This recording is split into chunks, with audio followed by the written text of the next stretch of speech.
kerosene lamp on the front desk of the Prairie Rose Inn sputtered low, its flame a tired orange flicker against the dingy glass. Outside, the January wind off the Montana flatlands had teeth. It rattled the warped window frames and sent a drift of powdery snow skittering across the puncheon floor every time the door swung open. The inn was empty. The stagecoach wasn't due until Thursday. And the only sound in the long dark hallway was the wet slap of Thomas Miller's mop against the baseboard. Thomas dipped the mop into a bucket of gray water and leaned his weight against the handle.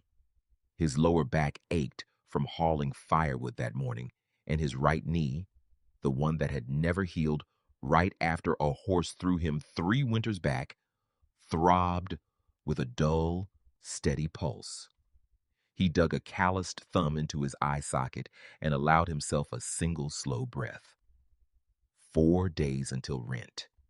The math clawed at him. He was $3 short. And the overtime cleaning the upstairs guest rooms covered maybe $1. If he could pick up a day's work mending fence at the Bar T, that was another $2. It left enough for flour, salt pork, and maybe the bottle of Dr. Hartley's lung syrup for Sarah. Sarah.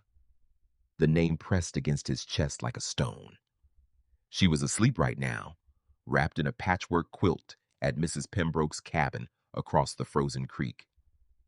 He pictured her small face, the way her chest fought for air when the cold wind blew off the mountain, the high, thin whistle of her breathing in the dark.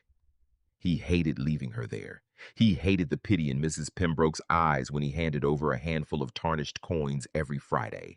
But a widowed man with a daughter who couldn't breathe right and a knee that couldn't hold steady in a saddle didn't have the luxury of pride. Thomas hoisted the bucket and moved toward the service stairs. The wheels squeaked against the rough floorboards, a sound that echoed in the empty hallway. His route paper, a scrap of brown wrapping paper the manager, a perpetually sweating man named Griggs, had thrust at him, said he was supposed to finish the ground floor and clock out. But Griggs had caught him near the livery door just before sundown. "Top floor needs a sweep, Tom. Got a mess in the north wing. Don't touch nothing in the main suite. Just empty the ash pails and get out." The top floor? The domain of the inn's owner, Evelyn Croft. Even the hired men spoke of her in hushed, reluctant tones. She wasn't just a boss. She was a widow who had buried 2 husbands, one who left her this inn, and another who had gambled away half her land before a fever took him. She had fought off land sharks from the railroad, fired idle hands without a flinch, and kept the Prairie Rose running while other stage stops crumbled into the prairie. Thomas had seen her once, months ago, when she walked through the main hall in a dark wool dress, surrounded by men in Eastern suits. He remembered the sharp click of her boots on the boards, the faint scent of something clean and bracing, witch hazel maybe, and cold cedar. She hadn't looked at him. To her, he was part of the inn's machinery, a moving shape in a faded blue shirt holding a mop. That was how he preferred it. Invisibility was safe. Thomas climbed the narrow stairs. The air up here was colder. The lamp at the top of the landing had burned out. He strained his eyes against the dark. The north wing door, her private sitting room, was closed, but not latched. A thin sliver of yellow kerosene light bled out from the crack, spilling onto the dusty floorboards. Thomas hesitated. Griggs had said her room was off limits unless specifically requested. But if he left a full ash pail in the owner's quarters, Griggs would dock his pay. If he went in and disturbed something, he could be fired. He stood there for 5 seconds, jaw tight. The building was silent. Her buckboard was not in the livery, and the stable boy had muttered she'd ridden out toward town that afternoon with her driver. She was probably long gone. He reached out his rough, calloused fingers, gripping the cool brass of the door handle. He pushed it open. The heavy wood door swung inward on silent hinges. Thomas stepped forward, the bucket wheels squeaking once. His eyes focused on the floor to locate the ash pail. He didn't look up immediately. He saw a pair of black leather riding boots kicked off near a braided rug. Then a puddle of dark fabric, a heavy wool traveling cloak thrown over the arm of a chair, and then a voice, a woman's voice, low and ragged, and edged with an exhaustion that cut like a blade. I told you to leave the tray at the desk, Marcus. Thomas froze. His heart slammed into his ribs. He snapped his head up. Evelyn Croft was standing 10 feet away, bathed in the glow of a single brass lamp. She wasn't sitting in the velvet chair by the fire. She was standing in the middle of the room, and she was half undressed. The expensive wool shirtwaist she must have worn all day was unbuttoned, slipping off one pale shoulder. But that wasn't what paralyzed Thomas. It was the fact that her hands were twisted behind her back, fingers straining to unclasp something tight and mechanical wrapped around her torso. A rigid, heavy-duty canvas corset. Thick straps of black canvas and metal boning clamped tightly around her ribs and lower spine. As she moved, her skin shifted beneath it, revealing a landscape of mottled, ugly bruises, deep purples and sickly yellows fading into the pale skin of her ribcage. Thomas didn't move. He didn't breathe. The mop handle in his grip felt like an anchor. His brain short-circuited into primal, terrified panic. I'm fired. Oh, Lord. I'm going to lose everything. Evelyn turned her head, irritated by the lack of response. She stopped. She didn't scream.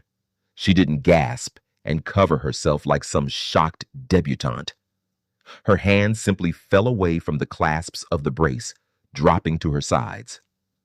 For 3 excruciating seconds, the silence in the room was absolute house. The faint howl of the wind outside seemed to vanish. Thomas stared at her. Evelyn stared at him. Her eyes were dark, bloodshot at the corners, framed by strands of dark hair that had escaped a severe knot. Her face was a mask of cold, terrifying calculation. She looked at his cheap wool shirt, his sleeves rolled to the elbow, the mop bucket, the ash pail dangling from his belt. She looked at his face, pale and wide-eyed beneath the brim of his cap. "You aren't Marcus," she stated. Her voice wasn't loud, but it cut through the room. Thomas choked. His throat was sandpaper. "I'm sorry. The door. The manager told me." He stepped backward, his heel catching on the edge of the braided rug. He stumbled. He kept his eyes locked on her face, terrified that if his gaze drifted even an inch toward the bruises on her ribs or the mechanical brace gripping her torso, she would have him thrown out into the snow. "Get out," she said. The command was flat, devoid of emotion. "I didn't know you were here." Thomas stammered, his chest tight with panic. The thought of the $3 he needed for rent vanished, replaced by the terrifying image of an eviction notice pinned to his cabin door. "I swear, ma'am, I didn't see anything. I was just doing the ash pails." "I said," Evelyn repeated, her tone dropping an octave, "get out!" Thomas didn't wait. He yanked the heavy door backward, almost tripping over his own feet as he scrambled into the hallway. The door slammed shut with a heavy final click.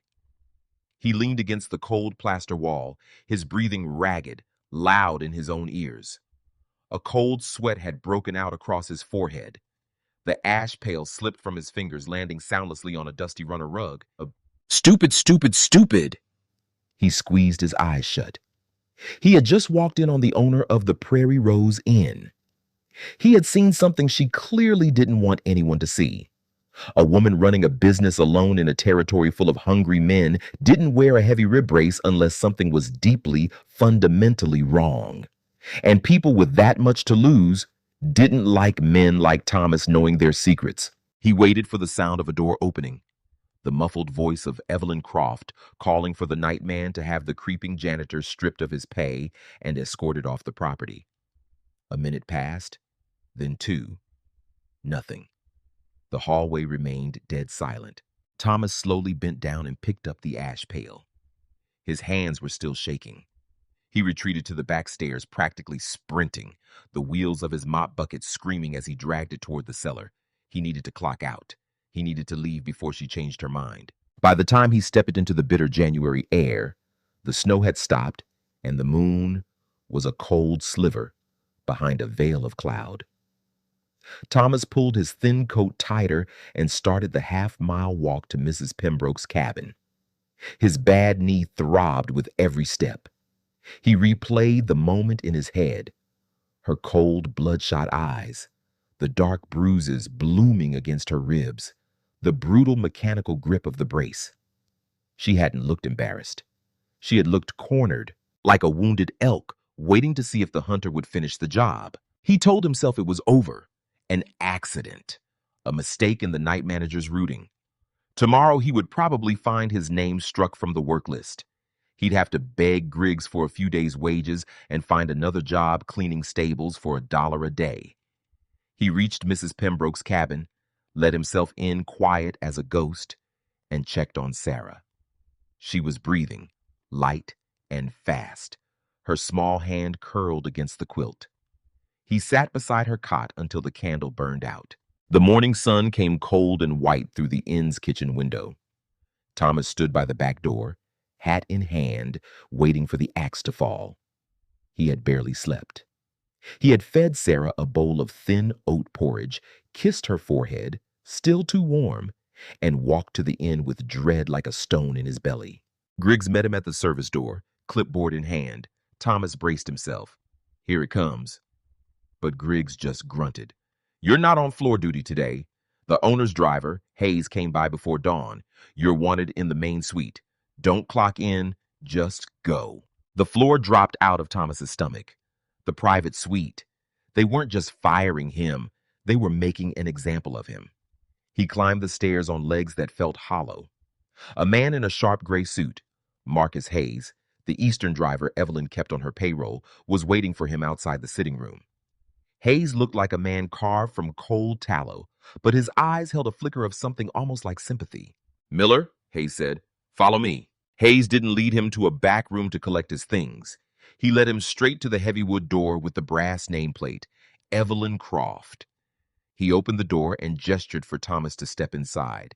Then Hayes pulled the door shut behind him. The room looked different in the thin morning light. It was immaculate, intimidating. A fire crackled in the hearth. Evelyn Croft was sitting in a high-backed wooden chair near the window, a wool shawl draped around her shoulders. Her posture was impossibly rigid. Her hair was pulled back tight. She was looking at a ledger, her face unreadable. She didn't look up when he entered. Thomas stood on the braided rug.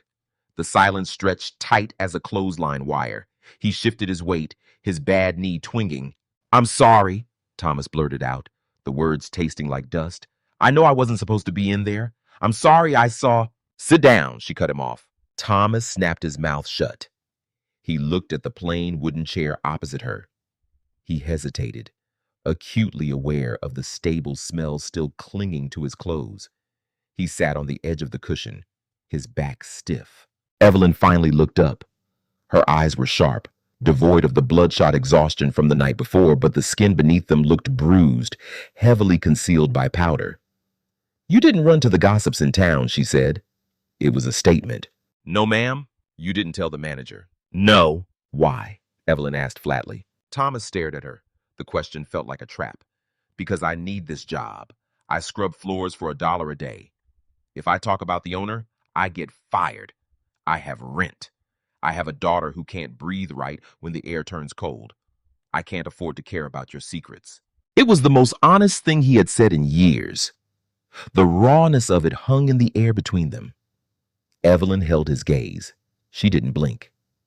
Then she reached into the ledger and pulled out a folded piece of paper. She handed it to him. Thomas unfolded it. It was a list, his name at the top. Thomas Miller, 34, widower. Former cavalry until a horse threw him. One daughter, Sarah, age 7, chronic lung ailment, debt to the town doctor, no criminal record, desperate. He felt his face flush hot with humiliation and a sudden spike of anger. You don't get to... I was thrown from a buckboard 4 months ago, Evelyn said, cutting him off again. The sudden shift in topic hit him like a douse of cold water. She leaned back in her chair, the movement painfully slow, careful. I was riding alone out to the south pasture to check on a fence line. The horse spooked. I went down hard into a dry creek bed. The town thinks I caught a bad influenza. My investors in St. Louis think I slipped on a patch of ice. The reality is that I fractured 3 vertebrae and cracked 4 ribs. Thomas didn't say anything. The image of the canvas brace flashed in his mind, the ugly mottled bruising. The railroad is looking for blood, Evelyn continued, her voice flat and clinical. They want this inn and the land it sits on for a depot spur. I've been fighting them in court for 6 months. If the investors find out the owner is held together by canvas and rawhide, unable to sit in a wagon for more than 2 hours without laudanum, the loan will be called. They will pull my credit, and by spring this place will be a rail yard. Why are you telling me this? Thomas asked, his voice barely a whisper. Evelyn looked at her own hands. Because I am paying off a private doctor in Helena and a pharmacist in Billings to keep their mouths shut. My driver, Hayes, manages my schedule to hide the days I can't move. But Hayes is a city man. He can't help me out of a wagon when my spine locks up. He can't tighten a thoracic brace without flinching. I need someone who is discreet. Someone who is entirely off the grid of my business circle. Someone who needs money so badly they will do exactly what I say when I say it and never ask questions. Do up and She looked at his rough, chapped hands. I need a handler. Someone to drive me to meetings, stand in corners with my medication, and when my back gives out, hold me upright so the vultures don't see me fall. Thomas let out a short, hard breath. I'm a janitor. I have a bad knee. You were cavalry. You know how to carry dead weight. She tapped the paper. I will pay you $20 a week in silver, board and a small cabin behind the inn for you and your daughter, and I will cover whatever the doctor charges for the child's lung condition. $20 a week. A cabin. Medicine. The numbers hit Thomas like a physical blow. That was more than he made in a month. It was a warm room for Sarah, the expensive syrup from the doctor in Billings. A future where he didn't watch his daughter fight for every breath. What's the catch? He asked, his voice shaking. Evelyn's eyes were dead serious. You belong to me. No days off until the railroad hearing is over in 6 weeks. If you slip up, if you talk, if you look at me with pity, I will make sure you can't get a job cleaning outhouses in this territory. Thomas looked at the woman across from him. He saw the cold control, the ruthless calculation. But beneath the edge of her shawl, he saw the faint outline of the canvas strap digging into her shoulder. She was terrified. She was bleeding out in a tank of sharks, paying the nearest working man to be her shield. He didn't like her. He didn't want to be in her world. He thought of Sarah's thin face, of the frost on the inside of their cabin window. When do I start? He said. The next morning, while the mist still hung low over the cottonwood trees along the creek, Thomas moved Sarah and their few possessions into a small 2-room cabin behind the inn stable. It had a tight roof, a cast iron stove, and a real glass window.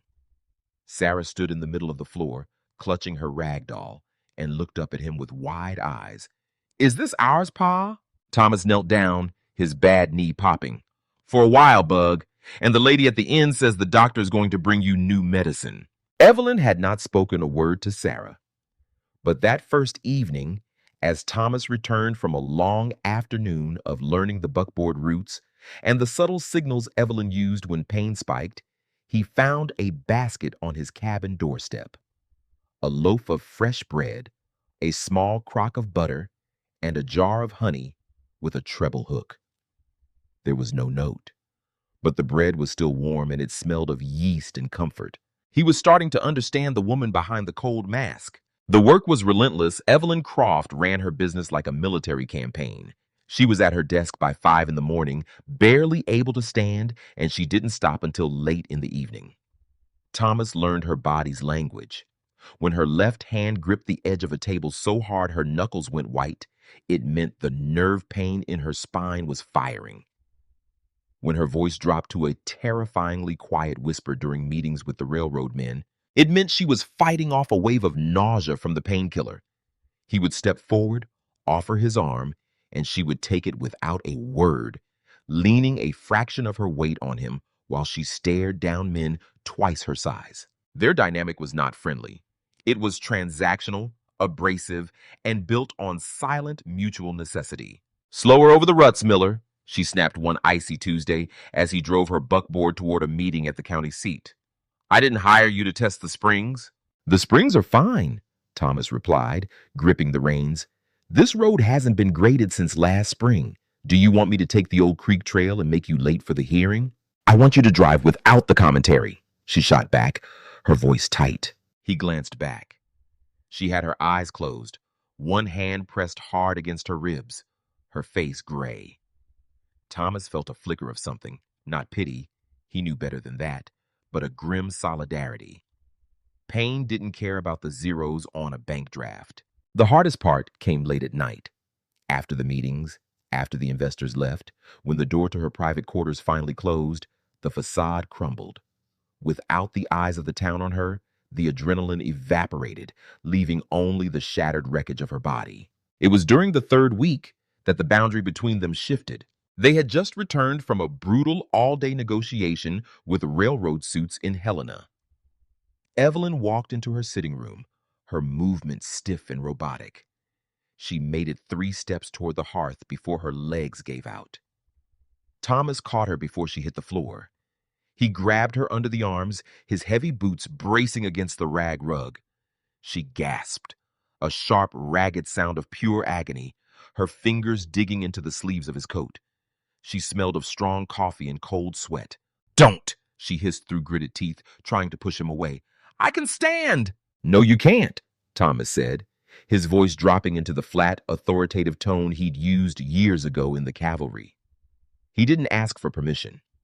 He scooped her up, his bad knee screaming in protest, and carried her to the padded chair by the fire. He set her down as gently as he could. She was shaking violently, her breath coming in shallow, panicked bursts. The brace, she choked out, pointing to her ribs. It's seized. The clasp is jammed. Thomas knelt in front of her. For weeks, she had been a voice giving orders from the buckboard seat. Now he was inches from her face. He could see the fine lines around her eyes, the exhaustion carved into her skin. He reached under the hem of her wool shirt, his rough, calloused fingers brushing against the plain linen of her shift. He found the cold metal clasps of the thoracic brace. They were heavy-duty ratchets, the kind used for severe battle injuries. The locking mechanism on the left side had bent inward, digging brutally into the bruised flesh of her ribs. I have to force it, Thomas said, looking up at her. It's going to hurt. Evelyn stared at him, her eyes wide, terrified, and entirely human. She nodded once. Thomas gripped the metal lever.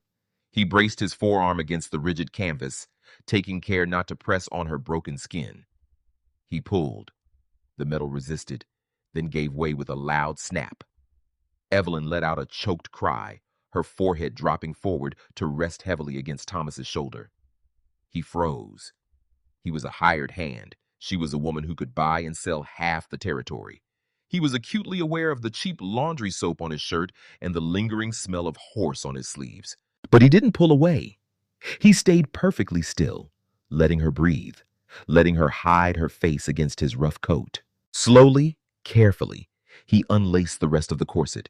He pulled the heavy sweat-dampened canvas away from her torso and set it on the floor. She sat back, pulling a shawl across herself, her breathing slowing. The silence in the room was thick and heavy with vulnerability. Have you eaten? She whispered, looking at the hearth rather than at him. The question caught him off guard. It was so mundane, so unexpectedly human after what had just passed between them. He remembered the bread she'd left on his doorstep that first night. Not yet, ma'am. She nodded toward a covered plate on the sideboard. There's supper left. Take it home to Sarah. Thomas stood up, his knee cracking loudly in the quiet room. He picked up the plate. It was warm, wrapped in a clean cloth. He turned to leave, but he heard the rustle of paper. He looked back.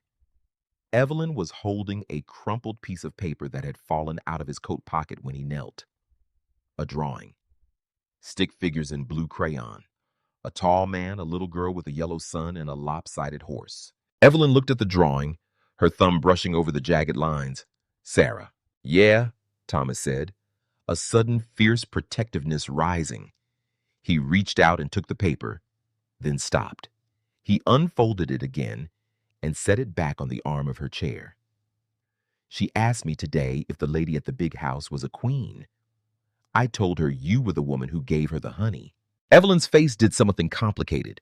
For a moment, the hard edges softened.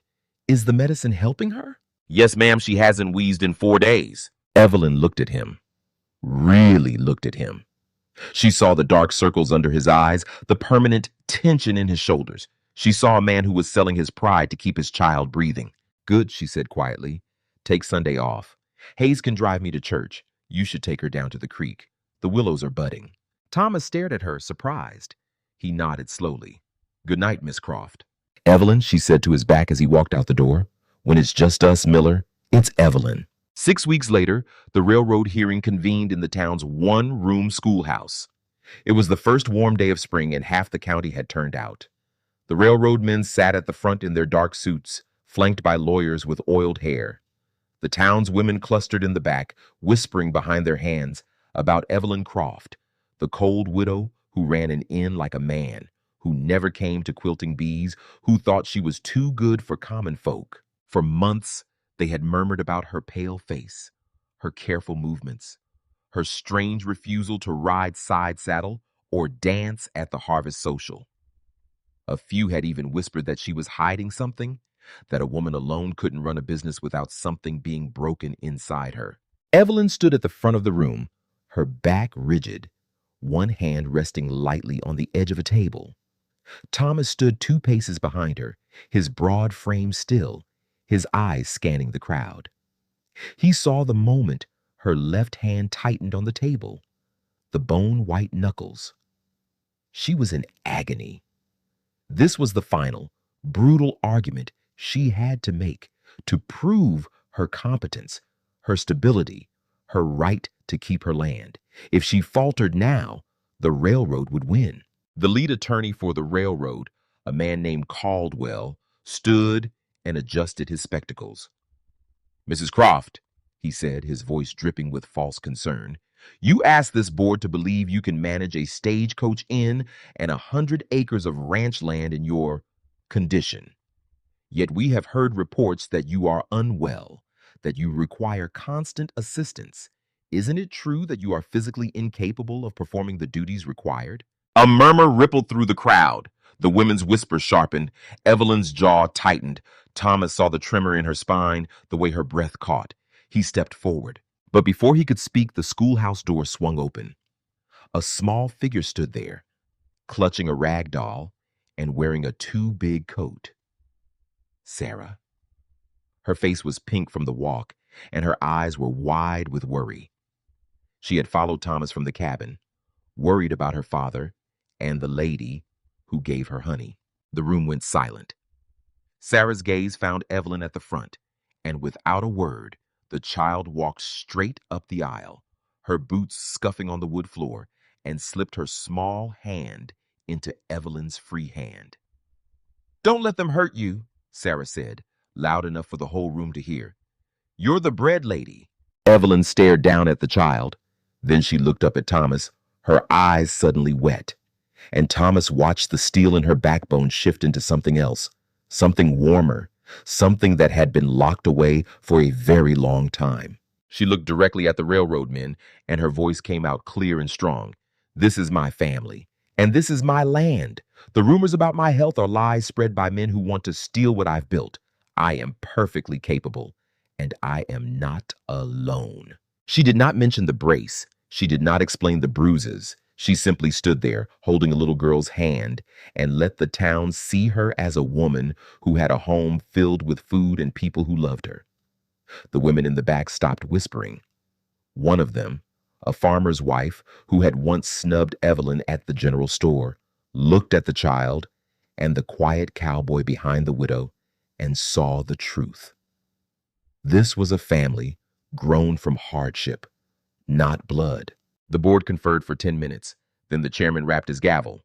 The land stays with Mrs. Croft. Case dismissed. The crowd filtered out, murmuring in a different tone now. Caldwell and his men left in a cloud of dust.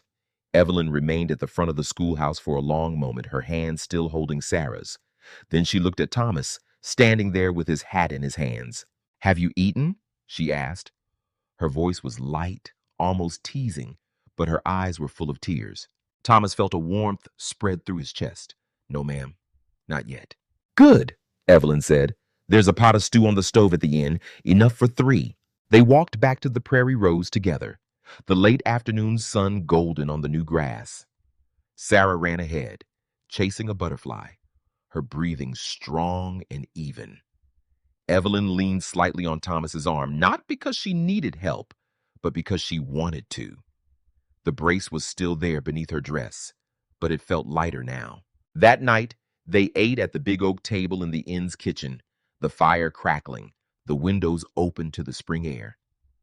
Sarah told stories about the creek and the willows, and Evelyn laughed, a real laugh, rusty from disuse but genuine. Thomas watched them and realized he was home, not because of the cabin or the steady pay, but because of this, a shared meal, a mended heart, a family built from second chances, and the quiet kindness of a woman who had once been a stranger. Weeks later, when the brace was finally put away in a trunk and the bruises had faded to memory, Evelyn stood on the inn's front porch and watched Thomas teach Sarah how to curry a horse. The girl's laughter floated across the yard. Evelyn touched her ribs where the pain used to be and thought about the night a janitor walked into her room and saw her at her weakest. He hadn't run. He had held her up. He had fed her child. And every evening since, he had made sure she knew she was not alone. That evening, as the 3 of them sat down to supper, Evelyn set a loaf of fresh bread on the table, the same honey bread she'd left on his doorstep all those weeks ago. She looked at Thomas and Sarah, and she said the words that had become their benediction, their promise, their home. "Have you eaten yet?" And Thomas smiled, buttering a slice for his daughter, and answered, "We're about to."